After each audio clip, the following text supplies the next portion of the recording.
Welcome to everyone. आप सभी का हमारे यूट्यूब चैनल में स्वागत है।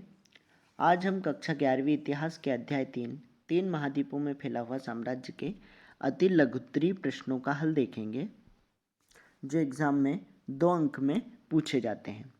हमारा पहला प्रश्न है, एम्फोरा क्या है?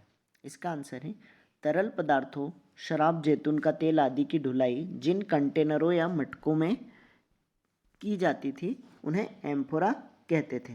ठीक है, ये कब की बात है? रोमन साम्राज्य में, जब वो आयात करते थे सामानों का या निर्यात करते थे, तो जिन तरल पदार्थों को जिन पात्रों में रखते थे, ठीक है, कंटेनर मटके जो होते थे, उनको एम्फोरा कहा जाता था। दूसरा प्रश्न देखते हैं, गृह युद्ध क्या है? इसका आंसर है अपने ही देश में सत्ता प्राप्ति के लिए किया गया सशस्त्र संघर्ष गृह युद्ध कहलाता है। इसमें जो सशस्त्र संघर्ष है ये शब्द अनिवार्य रूप से आना चाहिए। ठीक है, अगर सशस्त्र नहीं है तो वो आंदोलन कहलाएगा। अगला क्वेश्चन देखते हैं, एकास्म क्या है? समाज अथवा संस्कृति में एकास्म का प्रयोग विविधता की कमी और आंतरिक रूपता को एकरूपता के संदर्भ में किया जाता है। ठीक है, एकास्म मीन्स एक होना, ठीक है, जिसमें विविधता की कमी होती है और आंतरिक एकरूपता होती है, उसे एकास्म कहते हैं। ठीक है, बहुविविधता का ये उल्टा है या विविधता का उल्टा शब्द है। अगला क्वेश्चन है, रोमन साम्राज्य की एक प्रमुख विशेषता, समाज की एक प्रमुख विशेषता लिखिए। ठीक है, सबसे सरल विशेषता इसकी एकल परिवार व्यवस्था, ठीक है, जो वहाँ के समाज में प्रचलित थी। अगला क्वेश्चन है, वर्ष वृतांत से आप क्या समझते हैं? इसका आंसर है रोमन साम्राज्य में समकालीन व्यक्तियों द्वारा लिखा गया उस काल का इतिहास वर्ष वृतांत कहलाता था, क्योंकि ये वृतांत प्रतिवर्ष लिखे जाते थे। जो इतिहास लिखते थे उनको क्या बोलते थे? वर्ष वृतांत, क्योंकि ये प्रतिवर्ष लिखा करते थे। अगला क्वेश्चन है, रोमन साम्राज्य की प्रमुख भाषा कौन सी थी? इसका आंसर है लातिनी और यूनानी।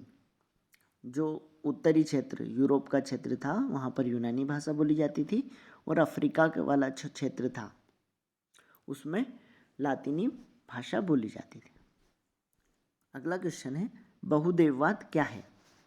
इसका आंसर है बहुदेववाद से तात्पर्य बहुत से देवी देवताओं के प्रति आस्था रखने व उनकी पूजा करने से है।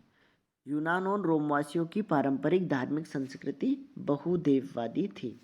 कुल मिलाकर एक से अधिक देवताओं पर आस्था या उनकी पूजा करना क्या कहलाता है? बहुदेववाद कहलाता है। अगला क्वेश्चन है, इक्वाइटस क्या है?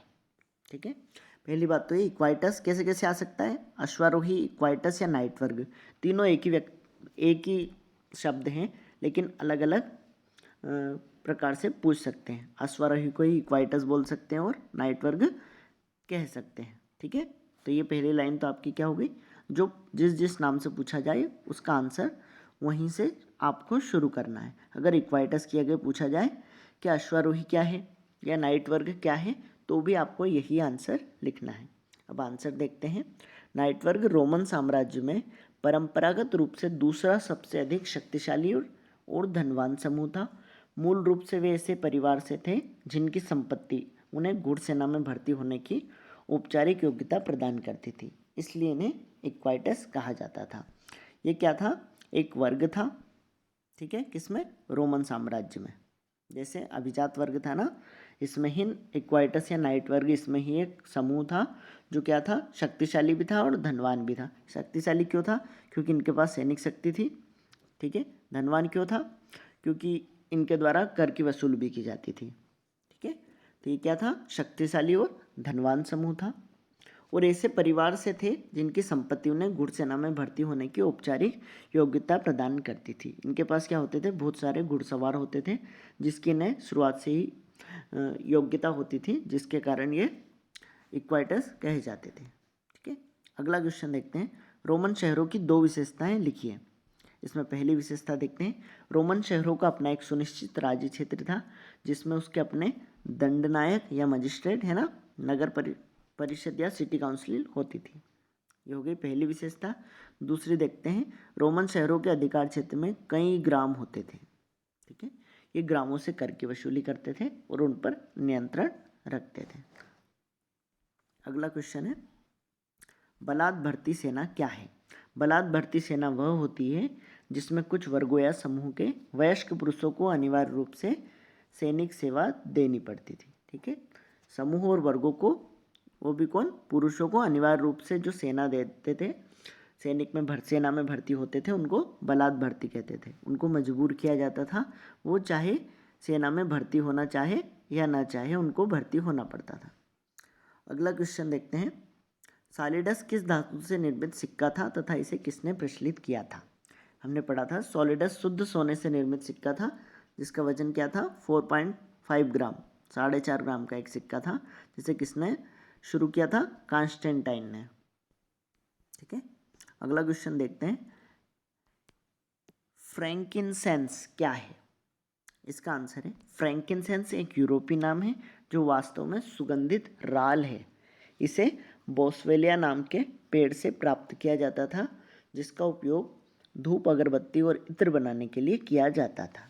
ये क्या थी? ये सुगंधित राल थी, जो किस पेड़ से प्राप्त की जाती थी? बोस्वेलिया नाम के पेड़ से, और इसका उपयोग धूप, अगरबत्ती में और इत्र बनाने में किया जाता था। ठीक है, अगला क्वेश्चन, कैस्टेला क्या है? इसका आंसर है, पहाड़ियों की चोटी पर बसे गांव को कैस्टेला कहा जाता था। अगला क्वेश्चन है, रोमन साम्राज्य में गणतंत्र से क्या अभिप्राय था? इसका आंसर देखते हैं, रोमन साम्राज्य में गणतंत्र एक ऐसी शासन व्यवस्था थी जिसमें वास्तविक सत्ता सेनेट नामक इकाई में निहित थी, जहां सेनेट अभिजात वर्ग की संस्था थी। ठीक है, तो क्या था? रोमन साम्राज्य में गणतंत्र की संस्था किस में थी? सेनेट नामक संस्था में थी। ठीक है, और सेनेट में कौन होते थे? अभिजात वर्ग के लोग हुआ करते थे। अगला क्वेश्चन है, रोमन साम्राज्य को कितने चरणों में बांटा जा सकता है? नाम लिखिए। इसका आंसर है, रोमन साम्राज्य को 2 चरणों में बांटा जा सकता है, पूर्ववर्ती और परवर्ती। ये क्या था? 3री शताब्दी के पहले का था। कौन सा? पूर्ववर्ती। और परवर्ती क्या था? 3री शताब्दी के बाद का काल था, जिसे परवर्ती कहा जाता था। Thank you for watching. अगले वीडियो में हम देखेंगे 3 नंबर के क्वेश्चंस।